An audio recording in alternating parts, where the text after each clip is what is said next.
Assalamualaikum warahmatullahi wabarakatuh. Nama saya Ain Ridaya, NPM 2021020305, Fakultas Syariah Hukum Tata Negara kelas F.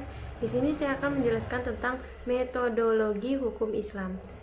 Yang pertama, objek dan subjek hukum Islam. Hukum dalam konsep ilmu usul fikih dibagi dua macam, yaitu hukum taklifi dan hukum wad'i. Secara terminologi, hukum adalah kitab Allah yang berhubungan dengan perbuatan mukallaf dalam bentuk al-iqtida, at-takhir, dan al-wadi. Yang dimaksud dengan kitab adalah firman Allah yang berupa perintah-perintah atau larangan-larangannya. Juhaya S. Praja menyebutkan kitab sebagai al-muqtabihi, yaitu produk dari kitab yang berupa perbuatan hukum. Juhaya S. Praja juga mengatakan bahwa yang dimaksud dengan al-iktika imperatif ialah tuntutan untuk melakukan sesuatu perbuatan atau untuk tidak melakukan sesuatu perbuatan. Jika tidak dilaksanakannya akan mendapat dosa dan siksaan disebut dengan wajib. Sedangkan tuntutan yang harus ditinggalkan jika dilakukan akan berbuat dosa dan dapat disiksa disebut dengan haram.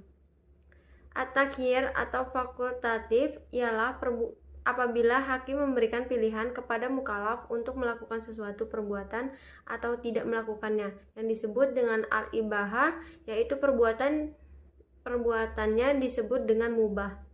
Ada beberapa hukum taklifi, yaitu yang pertama ijab, yaitu firman yang menuntut sesuatu perbuatan dengan tuntutan yang pasti. Yang kedua nab, yaitu firman yang menuntut sesuatu perbuatan dengan tuntutan yang tidak pasti. Menurut ulama Hanafi, hukum taklifi dibagi menjadi 7, yaitu fardu, wajib, tahrim, karafah tahrim, karahah tahzi, nadah, dan ibahah. Menurut ulama Hanafiyah, jika suatu perintah didasarkan pada dalil yang pasti seperti Al-Quran dan hadis mutawatir, perintah itu disebut dengan perintah fardu. Akan tetapi jika perintah itu berdasarkan pada dalil yang zani, perintah itu dinamakan wajib. Demikian pula hal yang dengan larangan, jika larangan itu didasarkan pada dalil yang qat'i disebut haram. Sebaliknya, jika larangan itu didasarkan pada dalil yang zani, maka tergolong pada hukum makruh. 5 atau 7 jenis hukum tersebut dinamakan dengan taklifiyah, yang artinya tuntutan atau memberi beban. Taklifi disebut pula sebagai jenis perbuatan hukum. Hukum wadi ialah firman Allah yang menjadikan sesuatu sebagai sebab adanya yang lain atau musabab atau sebagai syarat lain, masyhur, atau sebagai penghalang mani adanya yang lain. Hukum wadi dibagi 3, yaitu sebab, yang kedua syarat, yang ketiga mani. Tafsir. Salah satu metode penggalian hukum Islam. Al-Quran dan Sunnah diyakini sebagai sumber hukum Islam, kemudian nas-nas yang terkandung di dalamnya ditunjukkan untuk mukallaf.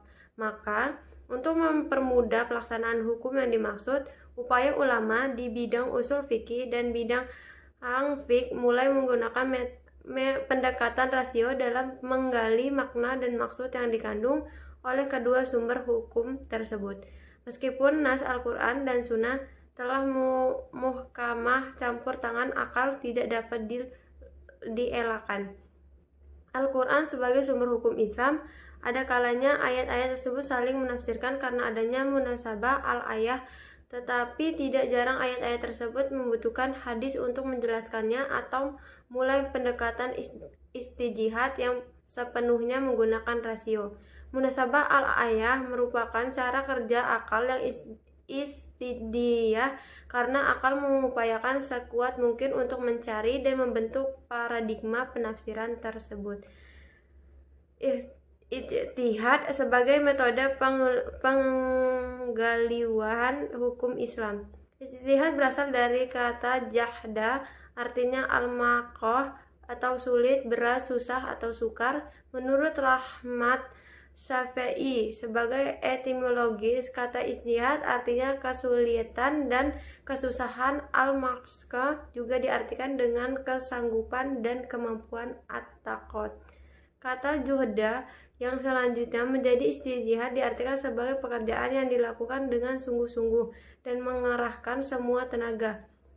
Ijtihad adalah usaha maksimal untuk mendapatkan sesuatu. Jika tidak, sungguh-sungguh tidak dapat disebut ijtihad, melainkan takfir, berpikir biasa dan sederhana.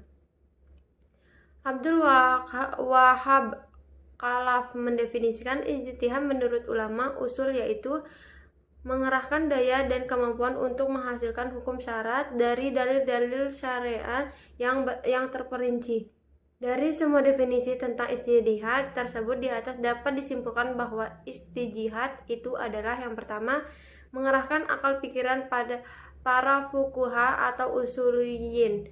2. Menggunakan akal dengan sungguh-sungguh. 3. Berkaitan dengan hukum syar'i dan amaliyah. 4. Menggali kandungan hukum syar'i dengan berbagai usaha dan pendekatan. Yang kelima, dalil-dalil yang ada dirinci sedemikian rupa sehingga hilang kezaniannya. Yang keenam, hasil ijtihad berbentuk fiqh sehingga mudah untuk diamalkan. Terima kasih. Wassalamualaikum warahmatullahi wabarakatuh.